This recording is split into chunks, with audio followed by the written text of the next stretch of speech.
आपल्यासोबत स्वतः राज्याचे सहकार मंत्री सुद्धा जोडले गेलेले आहेत, बाबासाहेब पाटील. बाबासाहेब, माझा आवाज तुमच्यापर्यंत पोहोचतोय? हो बाबासाहेब, महाराष्ट्राच्या जनतेच्या मनात एक सवाल आहे. तो प्रश्न मला तुम्हाला विचारायचा आहे. सवाल हा आहे, या राज्यातल्या शेतकऱ्याला कर्जमाफी मागण्याचा नाद लागलाय की ऐन निवडणुकीच्या तोंडावर कर्जमाफीचं आश्वासन देण्याचा तुम्हाला नाद लागलाय? मी पहिल्या सुरू खुलासा कालच्या संदर्भामध्ये अगोदर करतो प्लीज. काल मी जळगावला जिल्ह्यामध्ये चोपडा या ठिकाणी गेलो होतो बँकेच्या उद्घाटनाच्या कार्यक्रमात. त्या भागात गेल्यानंतर त्यांना उदाहरण म्हणून मी कोल्हापूरच्या गोकुळ दूध संघाचं दिलं आणि मराठवाडा, विदर्भ आणि खानदेशामध्ये देखील आपल्याला तशा प्रकारची सहकारी चळवळ डेव्हलप करावं लागेल.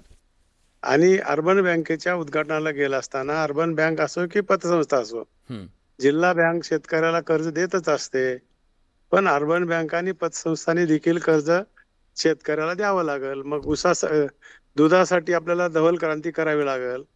एका कोल्हापूर जिल्ह्यामध्ये 20 लाख लिटर दर दिवसाला दूध निघतंय, त्याचे पैसे 10 दिवसाला मिळतात आणि तोच धागा धरून मी माझ्या मतदारसंघामध्ये दूध डेअरी काढली आहे. तर आम्हाला 10 दिवसाला पैसे भेटल्यामुळं आपला जो दैनंदिन जीवनाचा प्रश्न आहे, शाळेच्या मुलांची फीस आहे, मेडिसिन आहे, ते भागू शकत आहे. एखाद्या शेतीमालाला भाव कमी असला तर आपण 2-3 महिन्यात विकलो तर आपल्याला त्याच्यामध्ये फायदा होऊ शकतोय. पतसंस्थेकडून आणि अर्बन बँकेकडून जर कर्ज घेतलं, याही ठिकाणी सर्वसामान्य लोक त्या संचालक मंडळावर विश्वास ठेवून पैसे ठेवतात, डिपॉझिट ठेवतात. हे कर्ज दिल्यानंतर आपल्याला याला कर्जमाफी मिळणार नाही. शेतकऱ्याच्या जखमेवर मीठ चोळण्याचं काय असं मी बोललो नाही किंवा शेतकऱ्याच्या विरोधात नाही. मी शेतकरी आहे, मंत्री झालो म्हणून काय झालं. आजही मी शेताकडे जातो, शेतकऱ्याच्या प्रश्नाला मी आतापर्यंत न्याय दिलेला आहे आणि भविष्यात देखील बडेसाहेब मी न्याय देणार आहे. त्या ठिकाणी शेतकऱ्याच्या काही भावना दुखावल्या असत्याल तर मी दिलगिरी व्यक्त करतो, माफी मागतो की असं मला बोलायचं नव्हतं, त्याचा विपर्यास केलेला आहे म्हणून एवढं समजून जनतेने घ्यावं. ठीक आहे, सदाभाऊनी बोलले. सर एक गोष्ट तुम्ही दिलगिरी व्यक्त केली, पण प्रश्न काय माहितीये का, या आधी सुद्धा आपल्या पक्षाचे माजी कृषी मंत्री आहेत, त्यांना तर जावं लागलं समजा, पण त्यांनी सुद्धा अशाच प्रकारे अनेक वक्तव्ये केली. सातत्यानं शेतकऱ्यांच्या मनावर वेदना होतील अशा प्रकारची वक्तव्ये केली. वक्तव्य करायचं आणि त्याच्यानंतर दिलगिरी व्यक्त करायची हे महाराष्ट्रात गेल्या काही दिवसापासून सुरू आहे. पण मला सांगा, सोडून द्या, पण तुम्ही काय म्हणला ते सोडून द्या वक्तव्य. या महाराष्ट्रातल्या शेतकऱ्यांना सांगा, आज तो आशेनं बसलाय, बघतोय तुमच्याकडे, आज तुमच्याकडेच अपेक्षा आहे सगळ्यांच्या, त्याला कर्जमाफी दिली जाणार आहे का, त्याच्यावर एकदा स्पष्ट तुमची भूमिका येऊ द्या की या राज्यातल्या शेतकऱ्याला कर्जमाफी दिली जाणार आहे का. तुम्ही आश्वासन दिलं होतं, तुम्ही प्रामाणिकपणे मान्य केलं की निवडणुकीत आम्ही येतो, सांगतो, निघून जातो, पण खरं काय आहे एकदा कळू द्या जनतेला. एक मिनिट ऐकून घ्या. अगोदर मी मतदारसंघामध्ये आणि मतदारसंघाच्या बाहेर देखील जिथं जिथं अशा काही घटना घडल्यात, काही लोकांचे मृत्यू झालेत, त्या ठिकाणी गेला असताना मी चॅनेलला देखील बातमी दिली होती, माझं मत मांडलं होतं की ही परिस्थिती आहे, आम्हाला शेतकऱ्याला अशा संकटामध्ये आमच्या सरकारची तिजोरी खाली करण्याची वेळ आली आहे तर आम्ही करणार आहोत. आणि सरकारलाही मी विनंती करतो म्हणलं की आमच्या विकासाची कामं एखादी वर्ष थांबवा, पण शेतकऱ्याला अशा वेळेस आपण मदत करावी, अशा प्रकारची भूमिका मांडलेली आहे आणि ते देखील तुमच्या चॅनलवर आहे. ती बघा.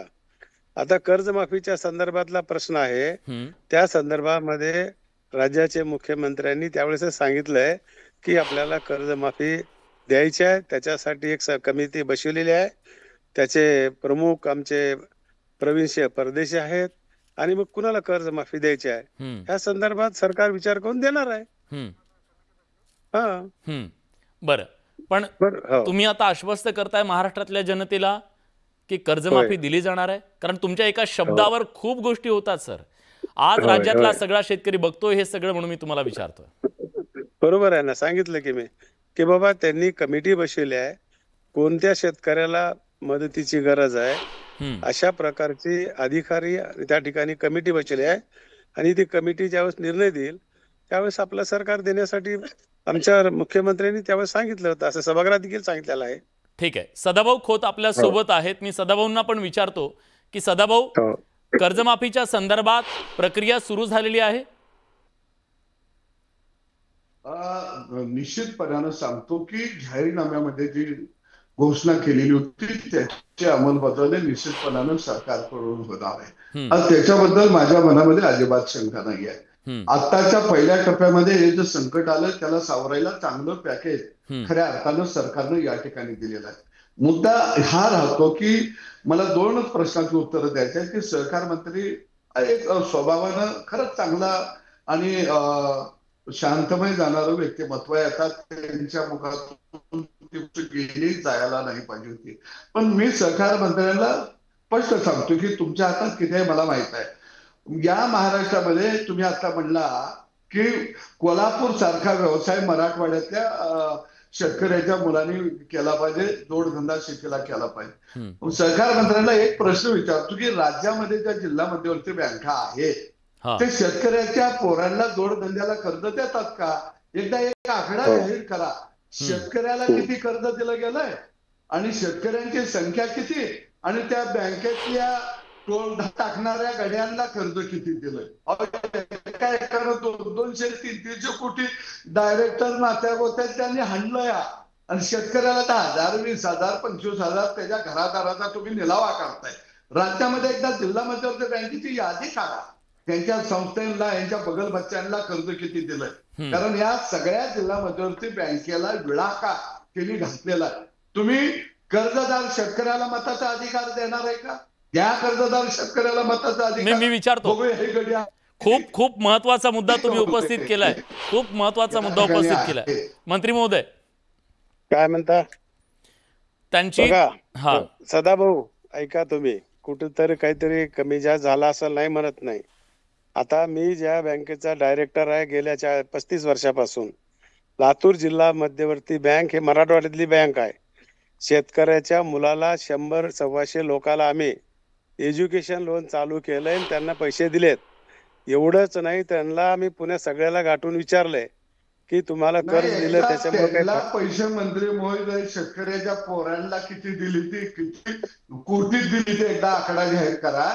आणि या बाकी बच्च्यांना साखर पण आता आकडा नसेल त्यांच्याकडे समजा, कारण कागदोपत्री पैसे दिले तो आकडा काढा. बघा बऱ्याच बँकामध्ये दिलेला आहे.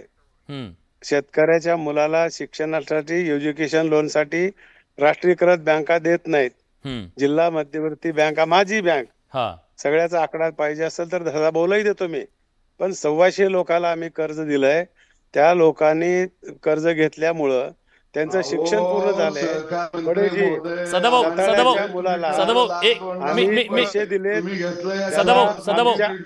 सभेमध्ये मला या चर्चेमध्ये ना सहकार मंत्री महोदयांना आणि तुम्हाला दोघांना पण एक गोष्ट ऐकवायची आहे. आज एक गोष्ट दोघांना सुद्धा ऐकवायची, आपण त्याच्यावर वेगळा डिबेट करू. आज एक गोष्ट ऐकवायची आहे. शिवार हेल्पलाईनचे विनायक हेगाणा आज आपल्या इथं आहेत. हे विनायक हेगाणा काय करतात ते सांगतो तुम्हाला. या राज्यातल्या आता संकटात असलेल्या शेतकऱ्यांसाठी एक हेल्पलाईन चालवतात. त्या हेल्पलाईनला निराश झालेले, अगतिक झालेले, खचलेले शेतकरी फोन करतात. त्यांचं काउन्सिलिंग करण्याचं ते काम करतात. त्यांना आधार देण्याचं, मनोबल वाढवण्याचं ते काम करतात. मी आकडेवारी सांगतो, गेल्या 15 दिवसात 5,446 लोकांचं जे अतिशय डिप्रेशनमध्ये त्यांचं त्यांनी काउन्सिलिंग केलेलं आहे. आणि मराठवाड्यातले सगळ्यात जास्त जिल्हे आहेत याच्यामध्ये. विनायक हेगाणा सांगतील नेत्यांचं एक स्टेटमेंट शेतकऱ्याला कसं मनोबल खच्ची करतं. विनायकजी सांगा तुम्ही कुठल्या स्टेटमेंट नंतर कशा प्रकारे कॉल वाढतात आणि कशा प्रकारे नैराश्य कमी होतं ते सांगा प्लीज सांगा. पाटील साहेब, जसं सरकारनं हे सगळी मदत जाहीर केली, जवळपास 60% शेतकऱ्यांचे फोन येणं आम्हाला बंद झालं. जसं तुमचं हे वक्तव्य सगळीकडे आज जाहीर झालंय, आम्हाला जवळपास 856 कॉल 26 जिल्ह्यातून आम्हाला शिवार हेल्पलाईनवर आलेत. साहेब, तुम्हाला हात जोडून आम्ही सगळ्या शेतकऱ्यांच्या वतीनं विनंती करतो की अशी वक्तव्य एक शेतकऱ्याला उदान स्थितींकडे आत्महत्यापर्यंत घेऊन जातात. त्यामुळे यापुढे आपण कृपया करून जबाबदारीनं अशी वक्तव्य करावीत. आणि महाराष्ट्रातील सगळ्या नेत्यांना आम्ही हात जोडून विनंती करतो, शेतकऱ्यांची पोरं म्हणून करतो, कारण तुमच्या प्रत्येक एका वाक्यावर शेतकरी कुठंतरी आस लावून बसलाय आणि विचार करतोय की कधी ना कधी तरी कर्जमाफी होईल आणि मी ह्याच्यातून बाहेर पडेल. महाराष्ट्रात मागच्या 2 कर्जमाफ्या जाहीर झाल्या. आत्तापर्यंत आम्हाला 5,736 शेतकऱ्यांचे फोन येऊन गेलेत. त्याच्यामध्ये आम्ही एका शेतकऱ्याला विचारलं गेलेलं आहे की 2022 ते 2025 ह्या काळात शेतकऱ्यांचं कर्ज वाढत गेले आणि त्याच्यातनं आत्ता कर्जमाफीची गरज भासते. यानं तर त्या कारणानं शेतकरी नागवला जातोय आणि उदार स्थितीमध्ये जातोय. दुसरा आधीचा मुद्दा सगळा हा चाललेला, या मराठवाड्यामध्ये आणि विदर्भामध्ये जे काय मोठं हे महापूर झालं याचं सगळ्यात नुकसान हे पशुधनाला झालेलं आहे शेतकऱ्याच्या. जर तुम्ही हे जे आता जळगावचा उल्लेख केला तिथं तुम्ही जाहीर करत होता, तर सरकारनं आत्ता पशुधनासाठी NDRFच्या रूलनुसार 3 पेक्षा जास्त कुठलीही मदत अजून जाहीर केलेली नाही आहे. एक नांदेडचे शेतकरी आहेत, 40 त्यांची जनावरं दगावलेली आहेत.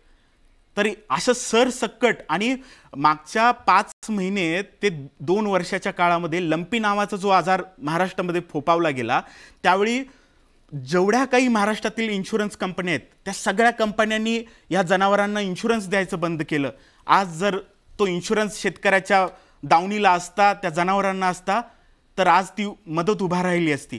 तर दोन्हीकडं शेतकरी नागावला जातोय. त्याच्यासाठी सरकारनं भूमिका घेणं, ठोसपणे घेणं. आणि तुम्ही जसं गोकुळचा कोल्हापूरचा उल्लेख केला, तर अशा पातळीवर जर सरकार त्यांच्या पाठीमागं जनावरांच्या मागं शेतकऱ्याच्या मागं उभं राहणार नसेल तर साहेब आपण दिलेलं उदाहरण हे फोल ठरेल. आणि सर सगळ्यात महत्त्वाचं काय माहितीये का, राजकीय नेत्यांच्या, तुम्ही आज खरं तर मी अभिनंदन केलं, तुम्ही येण्याच्या आधी माझं ओपनिंग बघा, राजकारणात एक अतिशय धाडसी विधान तुम्ही केलं की निवडणुकीच्या तोंडावर आम्ही येतो आणि आश्वासन देतो, लोक त्याच्यावर विश्वास ठेवतात. पण खरंच क्रेडिबिलिटीचा विषय निर्माण झालाय.